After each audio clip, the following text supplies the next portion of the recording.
video is from Hillsar English Medium School. Good morning, students of Standard 8. Myself, Jinish V. Shah.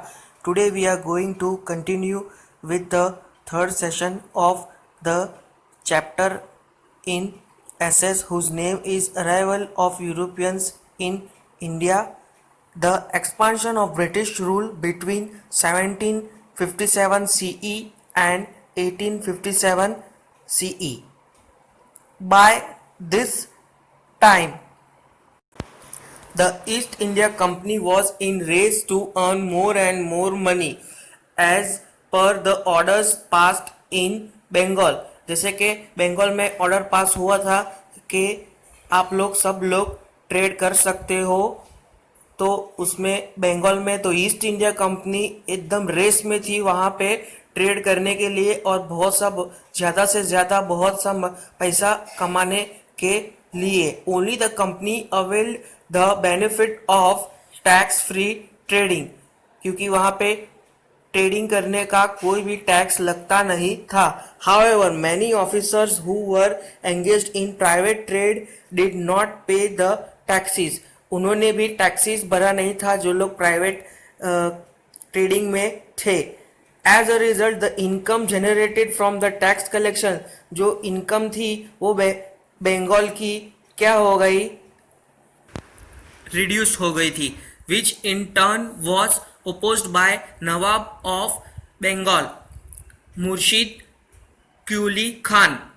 उन्होंने क्या कर दिया, इसका oppose किया था क्योंकि उनकी इनकम बंगाल की क्या हो गई, रिड्यूस हो गई थी. This dispute kept on recurring even during the time of Ali वर्दी खान. ये ऐसा पहले भी हुआ था during the time of Ali वर्दी खान, ऐसा पहले भी हुआ था. आफ्टर अली वर्दी खान हिज सन सिराज उद दुल्लाह टुक चार्ज. उसके बाद उसके बेटे ने चार्ज लिया. He got involve into a major battle with the British. फिर उन्होंने ब्रिटिश के साथ एक मेजर बैटल करने का निर्णय लिया.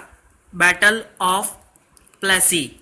Siraj ud Daula became Nawab of Bengal in the year 1756.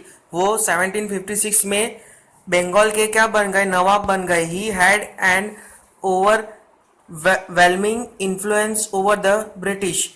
The British helped the competitors of Siraj ud Dawla by conspiring against him so that he would not remain on the throne of Bengal.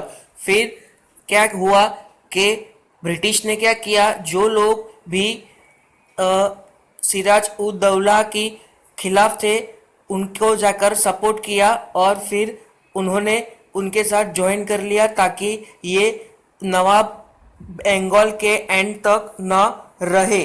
There were fluent conflicts with the British merchants regarding payments of taxes.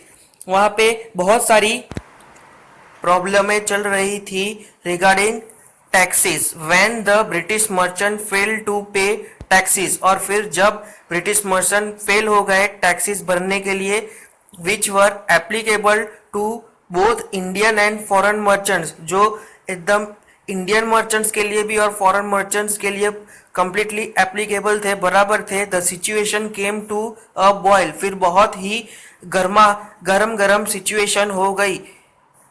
He ordered that the British should not fortify the factory, pay the taxes as per the rules and trade as per the terms and condition. फिर उन्होंने order pass किया कि आपको अब यहाँ पे अगर business करना हो, ट्रेडिंग करना हो तो रूल्स है, उस हिसाब से आप पे करो और फिर अपना ट्रेडिंग ऑन रखो. This provocation was enough for Siraj to opt for war. ये प्रोवोकेशन था. प्रोवोकेशन मतलब ये जो उपसाना था सिराज का ब्रिटिश को, वो इनफ था वॉर के लिए. And he succeeded in expelling the British from Calcutta. The British counter attacked under the leadership of Robert Clive. फिर क्या हुआ, ब्रिटिश के अंडर उसमें एक लीडर आए जिनका नाम था Robert Clive. Robert Clive briefed Mir Jafar the commander in chief of Siraj ud-Daulah with a promise to confer the throne of Bengal to him and convinced him to join their side। फिर उन्होंने क्या किया कि मीर जाफर जो सिराज उद्दौला के अंडर में थे उन्हें लालच दी कि अगर तुम हमारे साथ हो जाते हो तो हम तुम्हें बंगाल का सरताज बना देंगे। With this help, Robert Clive defeated and murdered Siraj ud-Daula in the Battle of Plassey। और फिर इस लालच से, इस मदद से रॉबर्ट क्लाइव ने सिराज उद्दौला को मार दिया और बैटल जीत ली। किसकी? बैटल ऑफ प्लासी की।